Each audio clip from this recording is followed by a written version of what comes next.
Welcome to the Her Vibe is Pretty podcast, where you'll be guided on how to step up into your evolved woman, design your dream life, and start living it. Let's get vibey.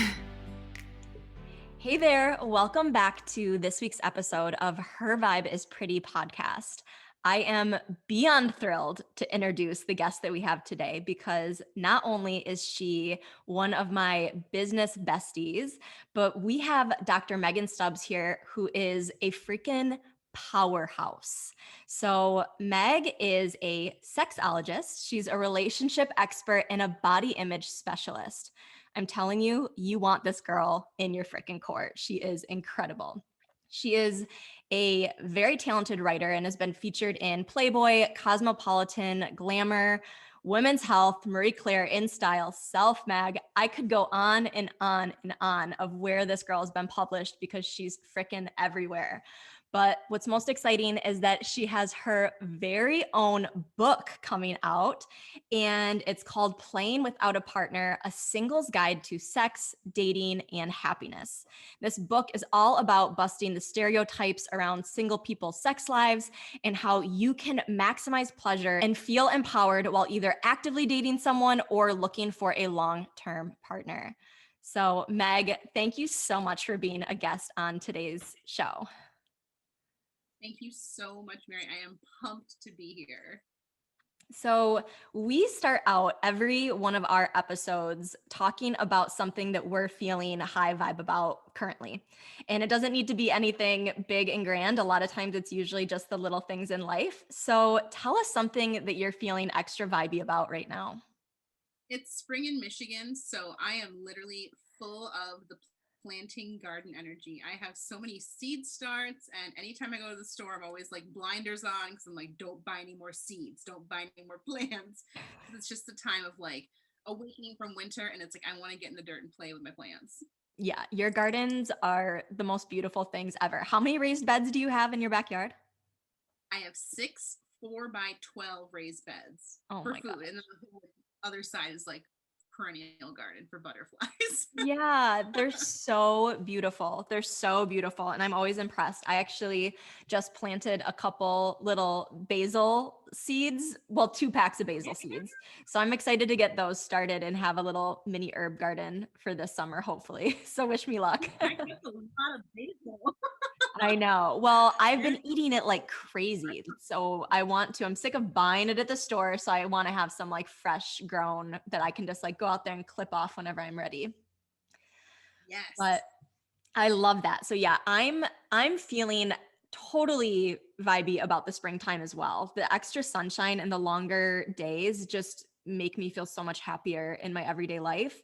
And I've been tapping back into my morning routine a little bit more consistently. So doing some gentle breath work, doing meditation, and taking some time to journal before I dive into work or check my phone, which I'm still getting a little bit better at that. But it's incredible how much a solid morning routine and sunshine and getting some fresh air can really do for you. Yeah, and I know, absolutely 100% boosting. Yeah, you're feeling that too for sure. Okay, so first and foremost, what the heck does a sexologist do? And how on earth did you get into this line of work? This, I always say, is the job you didn't see on career day. I was always that friend growing up that you would go to ask about sex stuff. So whether it was like, what's blowjobbing, or like, wait, he wants to finger me. What's that about? So I'd be like, hold on, guys, let me just break it down for you. I just had this thirst for knowledge around like sex and changing bodies and puberty. So of course, like, as I grew up, it became more about, or less about changing bodies and more about like feelings and urges and touching and activities and stuff like that. And that wasn't being taught in school. So that was me reading anything I could get my hands on. So, books and magazines, and into my teen years, then we start experimenting on our own with friends and others. And, when you're in high school, it's like, what are you gonna do for college? And I was always super good at science, or I am super good at science. Yeah. So still I'm good at science. And I was like, okay, well, I guess I'll go be a medical doctor. So I went to Grand Valley State University, Laker for a lifetime. Me too, girl. Represent. And I had a pre-med track, and everything was going great until I got to my chemistry courses, and then it didn't go great. It didn't go well. It was not good. I ended up losing a scholarship and just really like having to reconcile with my life. Like, this isn't going to happen. Like, you're not going to be a medical doctor, even though like, I could have like ground through and gotten out in 6 years. Ugh, I don't even know. It's terrible. But I was like, I'm just so defeated. I'll just get out with a general biology degree and figure it out from there. So all the while I was still that friend you'd go to, now I'm like working in the bar industry and like having friends and roommates. And so we're still talking about sex and dating and everything else. But it wasn't until I was reading Cosmo that I was like, sexologist, I saw the word. I'm like, what does that even mean? And so like I Googled sexologist or like sexology grad school. And I found one of the few grad schools in the country at the time that offered graduate degrees. And I was like, oh my God, like this is it. This is for me. So I ended up getting out of Grand Valley with my general biology degree. And then I went to San Francisco for grad school. And now I have my doctorate in human sexuality. And I was like, all right, sweet. Came back to Michigan to change the world. And we're slowly doing it, a lot slower than I thought I was going to as a young 20 something with dreams, but we're here. We're still here doing the hard work. Yeah, no, I admire that so much. And I remember when I first met you and you were starting to tell me about, what you do. And I was just so fascinated by it. And what I love most about you, Meg, is that you are such an advocate for normalizing these conversations around these sometimes difficult things to talk about or uncomfortable things to talk about. And you do it in such a non-judgmental way, which is so necessary because, we're not used to talking about these things. We have the articles that we read or the things we see on TV or porn and like all these different media sources kind of telling us what this sexual life is about or what our desires should be. And there's just so much more variety that I think we're not exposed to. And I love that you are just an advocate for opening our eyes to what all the options are and realizing, hey, these things that you're feeling or desiring are probably more normal than you realize. So thank you. Yeah, I hope so. In grad school, I came there with my own preconceived notions, but they literally had to school us on all things sex because we couldn't have those judgments or biases, because if someone were to come to us and say, hey, I'm into this, I couldn't be, what do you mean? So now when people say I'm into something, I'm like, tell me more.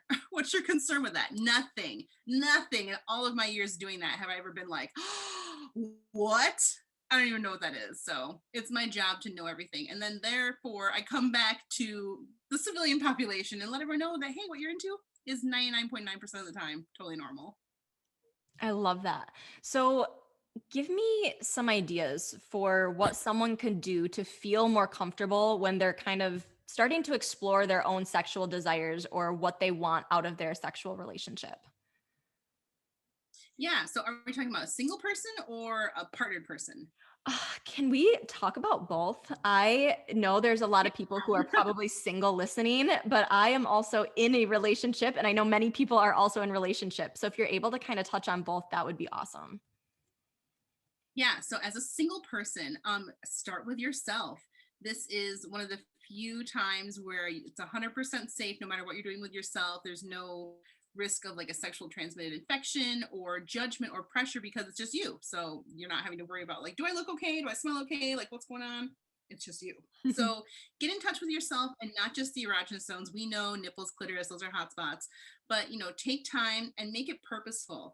Maybe go to bed a little bit early, make a comfortable nest, really set the scene. So think about your lighting. Maybe you have a candle and that's more friendly than your overhead big fluorescent light.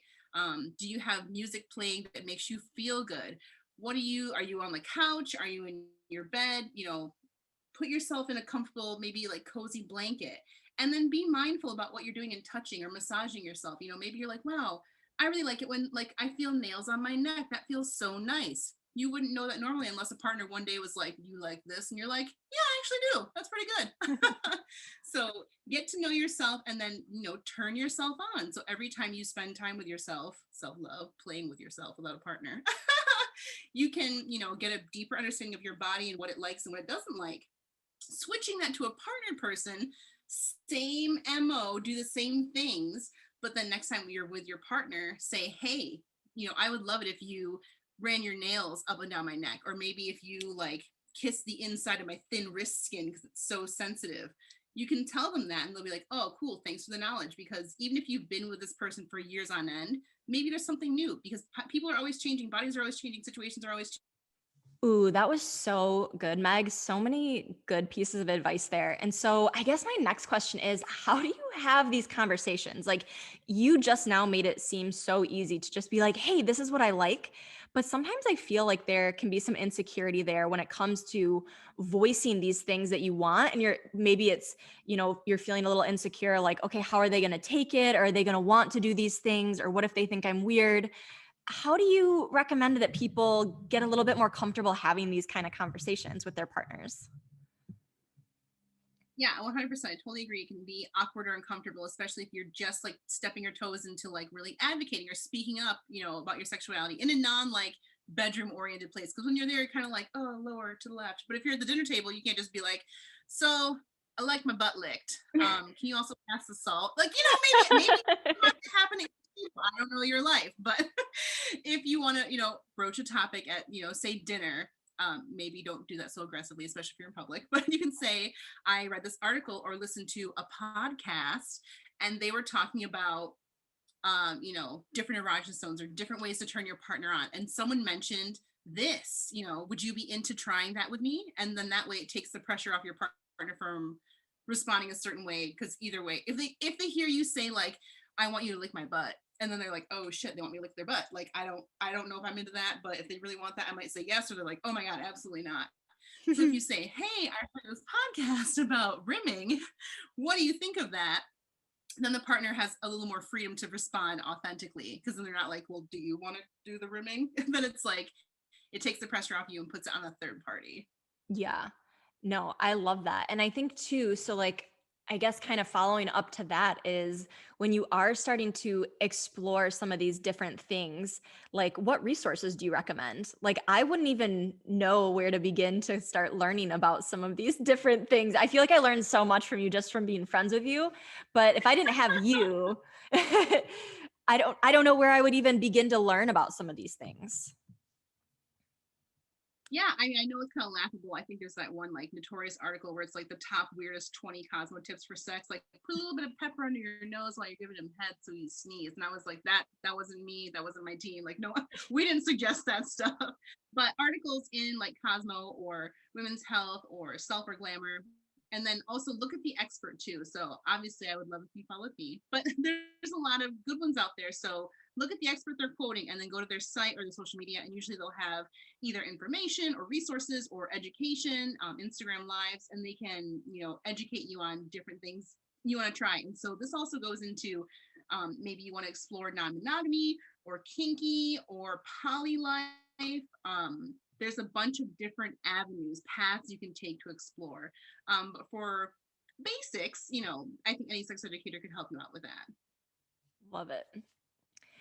So one thing that I love about your book that's coming out is that you talk about helping people feel empowered in their own sex life. And what advice do you have for someone that wants to feel more empowered and kind of take that lead so that they can have like a more pleasurable, empowered sex life? Yeah, for someone who wants to have an empowered sex life, have sex with yourself first. I mean, you are your own best sexual partner, especially if you are someone who is single. I feel like a lot of times people either seek out sexual satisfaction in, random hookups, or they stay in a relationship because they're like, oh, the sex is so good.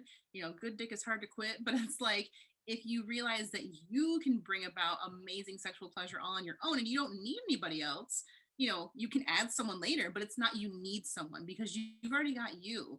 So again, back to the exploration, really find out how much you can turn yourself on and how much pleasure you can bring through your own body by yourself. Because of course, adding someone can always be fun, but if maybe you're like, I'm swearing off partners, never again, no more man band, for the next 10 years, you can still have fulfilling sex. I mean, we're still living in pandemic times. I haven't had sex in forever with someone else. I've been for a long time, but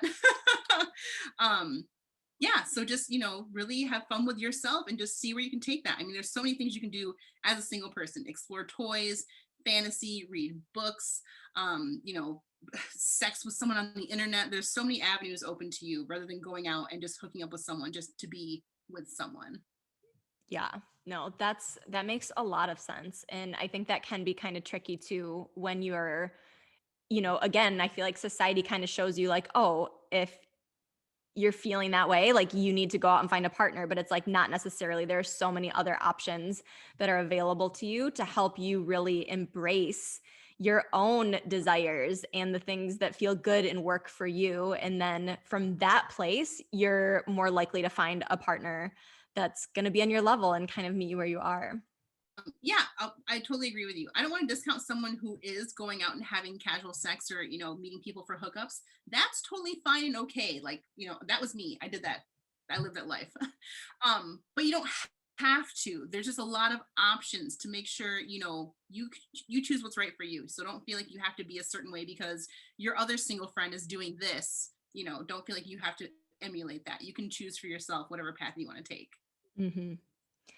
Okay, so if you are then, I definitely want to dive more into the stuff that your book goes into with the singles sexual experience, but let's talk a little bit more about people who've been in longer relationships. And so we've kind of touched on a couple things about, exploring your own body and figuring out what your desires are and how to communicate those. If you're feeling like you're almost stuck in a little bit of a routine or a rut in your sexual life, because you've been with someone for a long period of time, what do you recommend that couple does to start to spice some things up a little bit in their own sexual relationship together? First, buy my book. No, you don't have to buy my book, but in my book, I have a yes, no, maybe list. So I don't know if your listeners are familiar with that, but this is a document. It's a page. You can, photocopy, take a picture of it and do it on your phone. But it's an assessment you can take where it's a list of like, I think over 50 different activities you can do in the bedroom. So, alphabetical order from anal, ass play. I don't know if it's alphabetical order. Blowjobs, cunnilingus, edging, fingering. I'm just thinking alphabet words. So it's going to go down A to Z. And they're going to say yes, no, or maybe. So yes things are things you're like, oh, love it. Can't live without it. Maybe is like, I'm kind of curious about it. And no is like, absolutely not even for $1 million. Don't even ask me. Mm-hmm. So you can take this assessment by yourself, give a copy to your partner too, and go through all of these activities. Because whenever someone says like, I'm so bored of my sex life, I've tried everything. I'm like, I'm the wrong person to say that to because you haven't. I mean, if you have, okay, fair. I can come up with some more ideas for you, but 9 times out of 10, I've never been like, wow, you really have tried everything. So go through this assessment and then come back with your partner and compare your lists. And so look at this like as a like sexy Venn diagram. So you both have like things you like, but then there's an overlap area. So overlap area can be the yeses and maybes. And so talk about the maybes, because yeses we know, like I like oral sex. I like, ass play. I like pegging. Maybes are like, I kind of want to try role playing, or maybe we can do like dirty talk when you're, on the road for work or something. And you can start to explore, just come at sexuality from like a playful point of view. So be playful and be curious. And that's a fun way to like spice something up because you're learning together. I love that. What is your take on like talking dirty in bed? Do you recommend people do that? Is that like a normal thing? And like, what advice do you have for people that are like, I have no idea what to say? Like, I feel weird not saying anything, but I don't know what to say. Yeah. I mean, if that's something that you want to try or is like comfortable for you, 100% go do that. If it's new, start slow. This is actually funny from my friend who's an adult entertainer. She was like, when I first got in the industry, I was told to say the sounds of vowels. And I was like, oh, nice. I'd never heard that before. So like A-E-I-O-U. So E, I don't know, E is a good one, but E, but like, oh, ooh, I don't think E is a great one. Or like I, maybe E and I aren't great, but the A, U and the O are really good. So start there. E, I don't know, maybe you like that. So try them out, see how they work for you. But then, you can just start to say what you're feeling, like, oh my gosh, your tongue feels so good on me, or like, oh my gosh, you're making me so hot or turned on. If you're just like doing a verbal narration of what's going on, that's a great place to start. Because then it's not like you have to think about, oh, I'm a lost hiker and you're some like mountain man in this cabin and I broke my leg because my backpack, like, you don't have to get crazy like that. So just talk about, what's going on with you, what are you feeling, and what you'd like them to do. Maybe you're like, oh, I would love it if you blank my blank. I'd love it if you like flick my nipple. Start slow, start there. And of course you can spice it up too by using profanity. I love profanity. So if you're a user, don't just suddenly jump out with your partner like, yeah, I love when you fuck this little cum slut ass daddy. That might throw your partner for a loop, especially if you don't use that kind of language. So use language that's authentic to you. So maybe if you're just like, ooh, that feels good. Ooh, again, the O. Ooh, that feels good when you flick my nipple. That's great. Yeah, I love that advice. And I think it's really good to start slow, like you said, because if you go from like 0 to 60, your partner might be like, whoa, what's happening here? You're not listening to more podcasts. Okay, a couple more questions around this. These are things that I have found that either have come up in my personal sex life or when I'm talking and chatting with some of my girlfriends, I feel these concerns. And it's obviously not everyone. Like, I feel like everything it's on such a spectrum of, there are some friends that are having sex all the time. There are some that are having it, pretty regularly. There are some that don't have it very often. And so I've talked to different people who have said that, they just feel like they're lacking almost in their sex drive. And I've also so as we're recording this, I'm pregnant, about to have a baby and, going to be getting into this whole new stage of my life.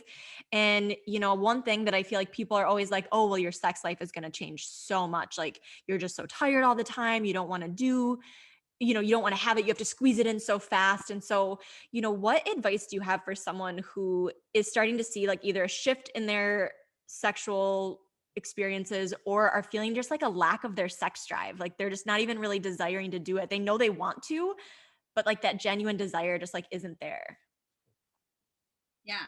So like of this time of this recording, we're still living through a pandemic. So the past year has been just a complete upheaval of what we've known life to be. So it is not just you being like, I don't know why I don't want sex. Literally, they've had studies that show people's sex life have decreased. So you're not alone. This is a global phenomenon that's going on. So that validation right there. But also too, even in normative times, sex lives ebb and flow. They go up and they go down because there's always life factors happening to us. We don't live life through a vacuum. So pandemic aside, maybe it is something that's seasonal. People get seasonal affective disorder. They're sad in the wintertime, which I think sex would be a great, help to that. But again, people get sad in the wintertime, don't have motivation for that. Job pressures, family pressures, illness, all kinds of things, new pet, new baby. Like, life's always coming at you fast. And so you don't know what's going to happen. And so your body and your sex life respond accordingly. And so just because Jessica's having sex 5 times a week doesn't mean that you should be too, because your life isn't the same as Jessica's. So don't feel like you have to have the comparisonitis with your friends to be like, oh, I can't believe they're just having sex all the time. Like, oh, geez, what's wrong with us? You can be totally fine and normal. Mm-hmm. If there is a like mismatch that's really like upsetting to you, a really great thing you can do with your partner is write down how often you want to have sex on a piece of paper, and then how often you think they want to have sex. Have them do the same, and then come together and then compare and contrast. And those numbers might surprise you. They're a really great talking point to start talking about what are our sex life expectations right now. Ooh, I love both of those tips. And I know Jake thankfully doesn't listen to this, so he won't know, but that is something that him and I do is we check in with each other and just say, hey, how are things going for you? Like, are you feeling satisfied? Are you feeling loved? Do you feel like we are having sex enough? And it's kind of a normal-ish thing for us to talk about now, so it doesn't feel uncomfortable. And I could see how that could be an uncomfortable thing if you and your partner have never had that sort of conversation before. But I think it is a really important thing. And that's one thing I know we're doing ahead of time. Like, we're having those conversations now about, the next several months when we're going to have a newborn between us, because it is something that's really important to us. But we also realize, yeah, we're going through a major life shift right now. So things are going to look a little bit different, but how can we still make sure that we feel loved and feel satisfied in our relationship during this transition, even if it looks not like how it looks today? Mm-hmm. And I also don't want to discount because when we say sex, I think people always think like PV sex. There's so many different acts of sex that you can do with your partner, or activities that still build closeness and still feel intimate. They don't have to be, a trip to Pound Town. So you can still do things like cuddle, make out, all these like old school, kick it old school, just hang out. Because honestly, I know a lot of new moms always feel touched out because they're taking care of this little baby all day long, breasts out all the time, feeding. And it's like, why don't you want to have sex with me? And it's like, are you kidding me? So it's just, shifting that perception of, what's quality time and what's being intimate with my partner. Maybe that is us just cuddling and being thankful baby's down for a nap. We need time to like just sit, hold each other and watch some Netflix. That's still quality time. I love that. And actually, could you expand and talk about that a little bit more? Because I think that I liked a couple things, as you actually said this earlier, about not comparing your relationship to others and feeling like theirs is right and yours is wrong or whatever, and knowing that everyone's going to be different, everyone's going to have different numbers of times that they have that actual Pound Town sex, but that there are those other things that they can be doing. Can you share a few more examples about that, of things that you have found helpful for couples that maybe aren't having, I don't even know how to say it. BB sex? Yeah, BB sex. Or probably no PA sex either, but either way. Right. Yeah, I mean, just think like minimal, kick it back old school. Maybe oral sex is something that's more comfortable for you to do at the moment because you're like, I just can't get like, I don't want to do it. It sounds like too much work. Or making out. Or this is a great time to have a conversation around sex toys. I know I don't know a lot. I know some people who have actually got their partners like strokers. So these masturbation toys that they can actually like masturbate into. So a fun way is to have you hold it for your partner and stimulate them that way, because it's not you having to like both heal from giving birth and also not the whole effort of like, yeah, okay, let's do the whole thing of sex. You can still have manual sex with the stroker together, or they can use it at their leisure when they're in the shower or something. Or you can engage in watching like pornography together and then just watch them, not creepy like this, but that's probably how I do it. Watch them, masturbate, still share that intimate time together. So there's just a lot of ways to be creative about still getting that time in. And then, of course, if and when you're ready and willing, PV sex will come back. It's never be on the table again. It will come back. Just think of a shift and what you can do and try in the meantime. And maybe you try strokers and they're like, I hate this. It's always cold. I don't like it.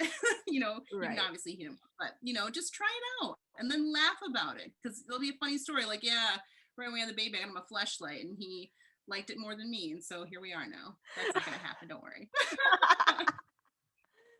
I love that so much. And then the other thing that I feel like I've heard from people, and I think this can go hand in hand with postpartum bodies, but just in bodies in general. I know you speak so much about body confidence and loving yourself. And what advice would you have for someone who's feeling like insecure about the way that they look when they're having sex, or like, what do I look like from this angle? Or, they're just having some of those doubts or fears around that. Yeah, again, kicking it back to the self-love time. Time spent on yourself is never time wasted. So in addition to both getting to know what kind of touches and sensations you like on your body, get to actually know your body. So I'm an advocate of being naked all the time. I walk around naked all the time. And I live with my family, but whatever, it's fine.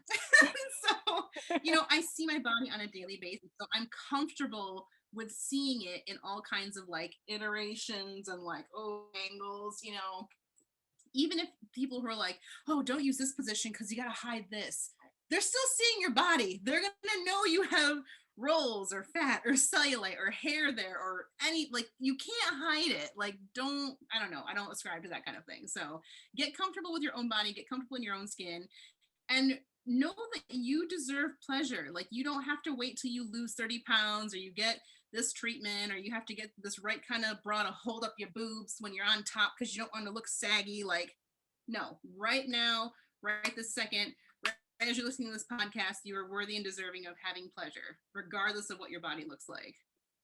Oh my gosh, I love that. I feel like that needs to be printed on a t-shirt and every single woman needs to get one of them because we do. We are all worthy of pleasure. We all deserve to have that pleasure exactly as we are in the here and now. So that's beautiful. All right, my girl, let's talk about the freaking book. You wrote a book. Oh my goodness. Like we talk about this on the podcast a fair amount, which is celebrating the wins. And we usually talk about celebrating the little wins, but my goodness gracious, this is not a little win. This is a huge freaking win. I want to hear everything. So I guess just start by like, what inspired you to tackle writing a book? You know, how did that process go for you? You know, what was that journey like? You know, as a young Meg, fresh out of grad school, I was like, yeah, I'm gonna write like so many books and just be like super famous. So that journey is much slower than I thought it would be. But here we are. First book, it's so much work. It was both writing it during a pandemic and just writing this many words for one piece that has one idea. Like, I write articles all the time. I can bang them out really quickly, but they're usually like 800, 1200 words. This is over 70,000 words. And I was like, no, it's just like 70 articles. It'll be great to write. And no, it's not. It's not at all like that. It's a completely different beast.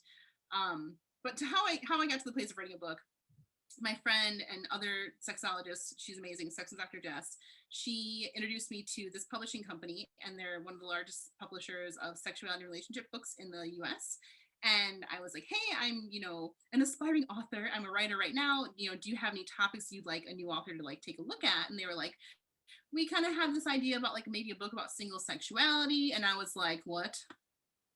Go on, this is my life. And so I was like, this is like the perfect fit because I'm super single and I'm a sexologist. So I think it's a really unique perspective of both my personal life and professional life all melded into one book. And I think it's a fun read. I think I'm funny, but I never know if I'm funny in writing. And so people say like, no, it's good. I probably need 100 more people to sell me like, no, it's funny in the book for me to be like, oh, I guess it is really funny. But it's a fun book, it's a fun read. I will say, Meg, that it is very funny. I started reading it. You sent me a very early copy, and your personality, your humor just shines through. So you guys, like, not only is it you're going to learn so many things from reading this book, but you are going to laugh out loud because Meg is freaking hilarious. Oh, good. So I guess it is funny.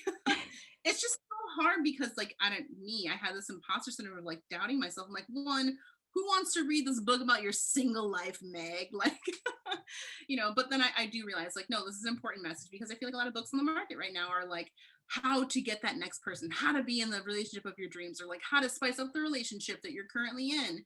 And I didn't see a lot of books that were like, just, hey, you're single right now. What are you gonna do with your life? Because you can't change your singleness short of you just like being like Craigslist. Will someone marry me tomorrow? Thanks. Meet you at the courthouse. You can't change that because it requires someone else. So in the meantime, how are you going to live your best life? And so I hope the book helps guide people into, really reveling in the space because you don't know what's going to happen 6 months from now, a year from now. This is a single time. So, enjoy it. No, that's beautiful. Does any of the stuff in the book relate? So obviously you're really speaking to the singles population. Does this stuff relate to people in relationships too? Or is this book mostly for someone who is a single person? Honestly, I think the book is valuable for any person because there's so many good insights and empowering things, especially in the beginning of just how to make sure you see the worth in yourself as an individual. So even if you are in a partner relationship, at the end of the night, it's still when you close your eyes, it's just you. So making sure you feel good in the skin that you live in the body that you go out in the world in, making sure that you know your home base is rock solid. And so the beginning is really about just building you up and making you know that you are yourself a whole person, good right now, don't need to lose weight, don't need to do whatever. You know, you are deserving of pleasure, you are worthy of having your desires met, you are worthy of a relationship that makes you happy, healthy, safe, all these things. So making sure someone's like almost bulletproof in the sense that they don't have to fall into a relationship because they feel like this will answer their problems or this will be the thing that sets them on a good path. I want you to already be on your path, and then someone else comes along and wants to join you on that path together. So not like codependency, but like we're both moving in the same direction, if that makes sense. Totally. No, that is so beautiful. And I feel like it's one of those things that applies to so many aspects of our life, relationships being a huge one. That it's like once you do the internal work, when you do that work on yourself and you feel whole, you feel worthy, you feel loved, you feel happy on your own, then everything else in your life is just an added benefit, whether it's your work or financial success or your partner. These are all things that don't solve those problems if we aren't figured out on the inside first. And so I think that's such a beautiful message. Oh, you're just doing incredible work, Meg. Um, so you talk so you talk about some of the, busting some myths and some stereotypes for like the singles sex life. And so what are some of the common stereotypes that you hear or that you see? That we single people are like unhappy, we must be so lonely, we must feel our biological clocks ticking, or like, what's wrong with you? Because why are you still single at this age? I mean, if I had a dollar for any time I heard one of those things, I could probably have a nice dinner. That'd Could be probably like afford a nice dinner, not like Oprah money. yeah, over money. Yeah, if I had a dollar for every dick pic or like gross DM request I had on Instagram, that would be Oprah money. Oh my goodness. But yeah, people think it's like second class citizens. It's like we're in this like almost in between holding space because the next level up, the next goal is being in a relationship. And for some, maybe they don't want to be in a relationship. I mean, me, I would like to be in a relationship, but I don't feel like I'm in this holding place because this is its own relationship with myself. So I don't Mhm. want to ever feel like, I don't know, I'm lacking in life because I don't have a partner, because I have a fulfilled life. I have a house, I have a garden, I have a dog. Like I have my life going on. I'm not like holding like, oh, I can't make it to the next level. I can't because I don't have a partner. I mean, short of me renting a swan boat to paddle around a lake for couples, I'll do it by myself, whatever. Bring my dog. Oh, and you have the cutest dog ever too. No, that makes a lot of sense. And so, you touched on a little bit of this, but like, yeah, what else do you say to those people where you're like, if you're single and you're just feeling so down in the dumps about it, like what steps can someone take to start to rebuild that confidence and build that relationship with themselves?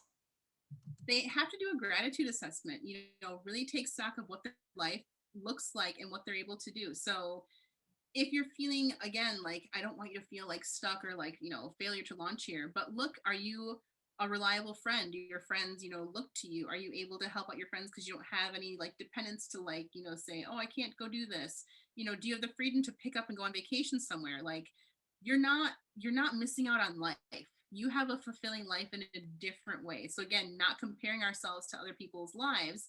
It doesn't have to look like your, best friend couple Susie and Mark, where they have this idealized life. You don't know what their life looks like behind closed doors. They don't know. They think you go home and you're lonely and you watch, I don't know, sad Netflix and drink bottles of wine. But for all they know, you're living a rich life. You have a bunch of stuff going on. And so again, like don't do the comparisonitis thing.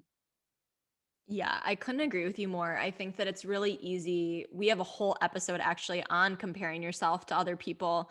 And I think relationships are a big area that people do that in, and that they think like, oh, well, everyone else is so much happier than I am, whether you're single or whether you're in a relationship. You're always like doubting your own situation when in fact we should be embracing and honoring the relationship that we are in. And if there are things that you're personally not satisfied with, do work around that.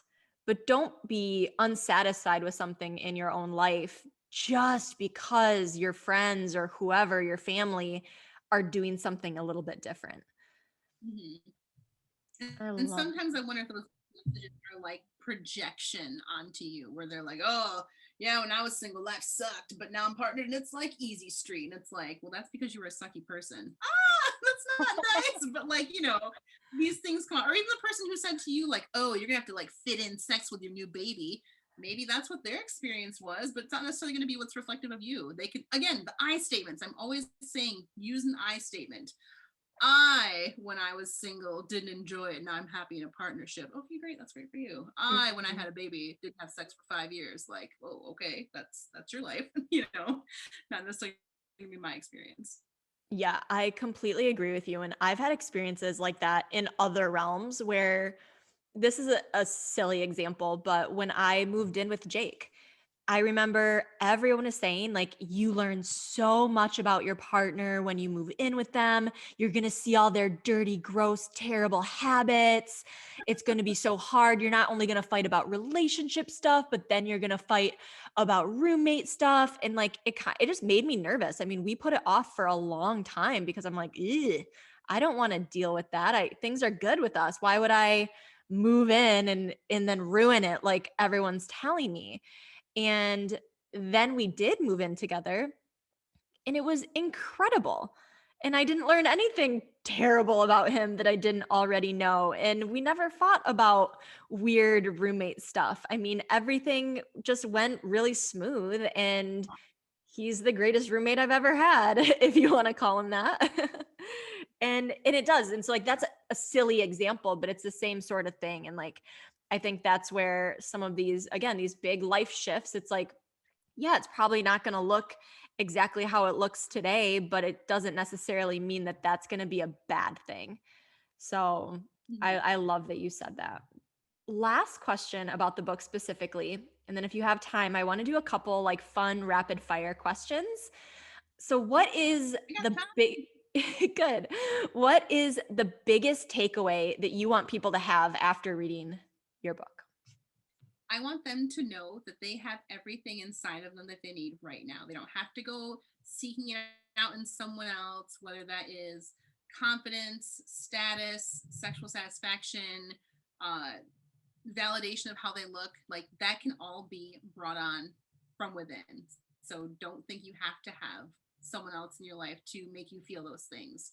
Um, but you can. Like that being said, you definitely can absolutely go seek out a relationship if you want, and a relationship that works for you. So whether that is casual, friends with benefits, hooking up, or a long-term relationship, long-term committed, closed, monogamous, that's it, just you and me relationship, that's great. And so is hookups. Hookup culture, great. Go do that. But make sure it's coming from a place of authenticity and makes you feel good about yourself. And go forth with that. Don't listen to pressures of friends. Do what's right for you. Oh, Meg, I just want to hug you right now. I love that message so much. And you guys, I'm so excited for you to get your hands on a copy of Meg's book. I will be sure to add the links to get all of that stuff in the show notes so that you guys can get yourself a copy. I've read it. It is incredible. I mean, you're just such a talented writer, Meg. And like I said, you're educational, you're informative, but you also do it with this like non-judgmental and very like humorous way of going about these topics that are sometimes really hard to talk about. So oh, I'm just so happy for you and so excited for you. Um, okay, Thank you so so much. yeah, you're so welcome. So to end this episode, we like to do a couple like rapid fire questions. And so this doesn't mean that your answer needs to be rapid fire. They're just shorter questions and just try to share whatever comes to mind first. So what did you have for breakfast this morning? Specifically, I know this. I had delicious sourdough from our local bakery, Oh, Nantucket, and then yum. soft scrambled eggs with Trader Joe's umami mushroom seasoning and fresh chives from the garden. Oh, so good. Yum. Okay, so I don't know if you guys watch my stories. I do breakfast club with Meg and then our other friend Diane. And let me tell you, if you don't do a breakfast club with a couple of your friends, you should go start one because it is so much fun and it's so yummy. And wow, that sounds incredible. Um, do you have a morning routine? And if you don't, that's okay. I have one in my planner, but me implementing it, not so great. But usually, I mean, the morning routine consists of me waking up, me feeding Kronos, my dog, and then while he's eating, me going to the bathroom, and then like brushing my teeth, and then coming downstairs, letting him outside, and then starting my tea. But that's such a like weak morning routine. Like my real morning routine should be like, doing my little meditations and stretching my body, doing some yoga from your app, getting myself together, doing makeup, what's that? Bra, never heard of her. So hopefully when things become more normal, the morning routine will come back into like full swing. But I mean, there's a routine, but it's not anything I'm going to put on Instagram. Like, okay, wake up, feed your dog, go pee, make tea. Like no one's going to be like, I'm so inspired, I'm going to do that now. For what it's worth, Meg, I was the same way for a very long time. I was like, I don't get the hype. It's not my thing. And it wasn't until about a year ago when the lockdown started for COVID, when I started to do more of those quote unquote stereotypical morning routine things. And they're pretty powerful. But what I will say is, and similar to what you said, start slow. So if you do want to add in any of those things, whatever sounds good to you, start with like 5 minutes and then just add on from there. But honestly, I feel you on that. I've gotten out of the habit of doing my morning routine. So mine was very much that, like, wake up, go pee for the 100th time because I'm pregnant. Go downstairs, make coffee. Like that was it. And then, or check my phone in bed, which I really try hard not to do, but okay. What is so, okay. Social media and then watching your morning routine you post on social media, like, oh man, did a routine again, nice, I should do that, and then never do. That's okay. That's okay. So you guys, Meg is a freaking top chef. She, like, if you watch her stories, she's either talking about sex, gardening, playing with her dogs on the most beautiful beaches, or cooking. So what is your favorite thing to cook? Oh, food. Egg. I know. So last night I cooked this delicious grilled flank steak with this fresh chimichurri, which is like a Argentinian raw sauce. Oh my god, so good, so bright with acid. And then I made these really delicious spicy oven roasted potatoes. That meal is like one of the top like favorite things I can do. But it's a very summery meal.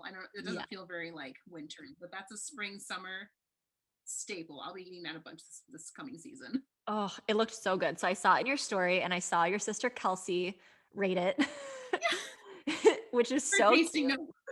Yes, her tasty notes. They're so She cute. It hates looked it. so, People like it.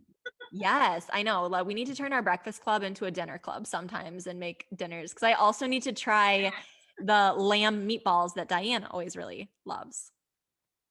Those are clutch too. Yeah, I had them for the first time with Diane, and those are also it's another meat with a delicious green mint pesto sauce. So meat with a green bright sauce seems to be a really good combination. Yum. Yum, yum, yum. Okay. What's your favorite emoji? Oh, probably the eyeballs. The sideways, like, Yup, the side eye. because it could be like, are you there? Hello? Or like, do you see this shit? What? Or like, oh, I can't believe that happened. Oh. You turned me on to using, that's like one of my go-to emojis now too, are the two giant eyeballs. And you're the one that started me using those, as well as I feel like you do them so perfectly in real life and it's hilarious. Yeah, it's good. It's like, look at this shit. What? All right. What is your favorite sex position? Oh, I'm so like I'm not conservative. I mean, I like missionary, one or both laying down. But I have 2 free hands to do whatever. I can position myself, tilt my pelvis to get clitoral stimulation. I don't know if you show the video, but so you can tilt up and you can get good stimulation by adjusting where your hips are. And then you have 2 free hands to either, explore their face, grab their butt, touch their balls. Like, you got freedom, like your own nipples, whatever. I love it. I love it. There's classics for a reason because they're wonderful, or else they wouldn't be classics. Yeah. Or I mean, doggy style that's a good one too. Because then you can add a toy. There you go. There you go. What is your favorite place that you've ever traveled to? And you are like a world traveler. The Maldives. Hands down, 100%, the most magical place I've ever been to on earth thus far. Oh, is it as beautiful as Instagram makes it look? It's more beautiful. Like, I went there for 2 weeks to do whale shark research, and one, it takes forever to get there, so it better be worth it, and it totally is. But it's this chain of, like, I think 1,100 islands off the coast of Sri Lanka in the Indian Ocean. It is absolutely breathtaking. Gorgeous water everywhere. And so for me, I'm a diver. I'm like, what's underneath? It was the highest concentration of megafauna I'd ever seen in my life. So we were seeing, obviously, whale sharks. That's what I was there for, to study whale sharks. But whale sharks, reef sharks, nurse sharks, manta rays, mobula rays, stingrays, 4 kinds of dolphins, whales, like, and they're all right there in one day, like whale shark, ray, turtle, like, it was wild. And we went during, I went my team, I was there during blue tide, so that's when all the plankton is like in the ocean. So when you're swimming, everything you touch turns blue. We woke up at 3 a.m. to go swim in the ocean, which is kind of suspect because it's like animals could eat you, but we're on the ocean at 3 a.m. and every stroke would be glowing blue agitated plankton.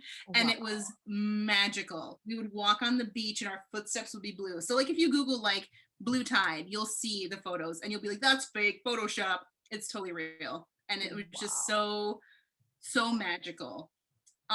Caveats: they are a conservative country, so on the resorts they usually have like no rules, where you can actually wear like Western bikinis and, like, dresses and show sleeves. But if you ever venture out to the local islands, which I totally recommend you do, they want you to have your shoulders covered and be like in pants or like culottes, like down to your knees. So I'm a big proponent of, like, obviously being naked, but also respecting others' cultures too, because it's such a wonderful culture. They speak their own language called Devehi, and they're really wonderful people. And it's such a beautiful place. They also have a big plastic problem. And so a lot of that comes from tourists, from just them throwing out cups or Q-tips or anything. So we did a lot of like education around protecting these waters, because they're slowly not sinking, the water's rising. And so eventually there will be no more Maldives because it's just rising oceans. I mean, there's nowhere to go. It's just sand. Right. So it's such a magical, special place. So if you go for at least 2 weeks, because you need that time to get there and then reacclimate. And there's so much to see and do. Yeah, I love that. I remember we wanted to go to the Maldives for our honeymoon, and then started looking into flights and then how much it costs to stay there. And we're like, well, maybe we'll go somewhere a little closer to home. But for a domestic taste of the Maldives, Hawaii is a great domestic substitute. And that has its own beauty and everything else you can do there too. Like, I love Hawaii as well. Yeah, that's where we ended up going, and we fell in love there. And it doesn't mean Maldives are off my list, but we just pumped the brakes a little bit on that trip. So I remember when you first shared with me that you went there, I was like, oh my God, tell me everything, because it looks, and I've never been there, it just looks so magical, and it sounds like it is everything that I imagined. It is. I haven't been to Tahiti and like French Polynesia, which I imagine would be the same, but I definitely want to go down there too. I mean, there's so many places I want to travel to eventually. Yeah, for sure. Do you have any place that's like top on your list, that's like the next place you're going to go? In my dreams or like realistically? Both. I'd like to hear both. Dreams, I'm dreaming for probably 3 years now going to Tonga to dive with the humpbacks. You can literally snorkel with the humpback whales right next to you, which I'm like, oh, I need to do this. Oh my gosh. So, and everyone looks like me, which I'm like, oh, good. I'll just blend in with the locals. I love that. I do remember you saying that too, that you wanted to go swimming with whales. You're brave. I get nervous of anything that's significantly larger than I am, which is a lot of things in the ocean. All right. And then my last question is, what is your favorite self-care practice? Ooh, this one is very specific and new because I just had my bathroom redone. I take obscenely long baths now. Like I'm that bitch who's like pruned up 2 hours in, add more hot water, nipples and knees covered in the tub, soaking. That's me. That's what I do. That's my new self-care routine. I love that. I love that so much. And I want to take a bath in your new bathtub too, because you just remodeled the entire thing. When you're in the tub, are you reading? Are you listening to music? Like, what are you doing in there for 2 hours? I'm in there such a long time. Sometimes I do guided meditations. I'll light candles and like make it a whole thing, or I'll listen to audiobooks. My friend got me one of those like bamboo caddies you can put across the like span of the tub, and so like I've watched a couple shows that way, but it's like I don't really like that because my neck's weird, and I'm like I just want to close my eyes and be able to hear stuff. So it's more an audio thing. So music, guided meditations, or my murder books that I listen to. So relaxing hearing about these murders. Yeah, I'm right there with you. I'm right there with you. It's funny because as someone who loves reading / listening to murder stories, true crime, fiction, like any of it, I have found that as I'm getting closer and closer to delivery of baby, I'm like, I need to be in a more calm, peaceful, happy mindset. And I told Jake, I'm like, we need to stop watching all these crazy murder shows and we need to start watching comedies and lighthearted things to get me in a good headspace. So I'm personally pumping the brakes on those a little. Heard a noise. Sorry, baby. I'm not coming down. I'm scared. Yeah, exactly. What is that?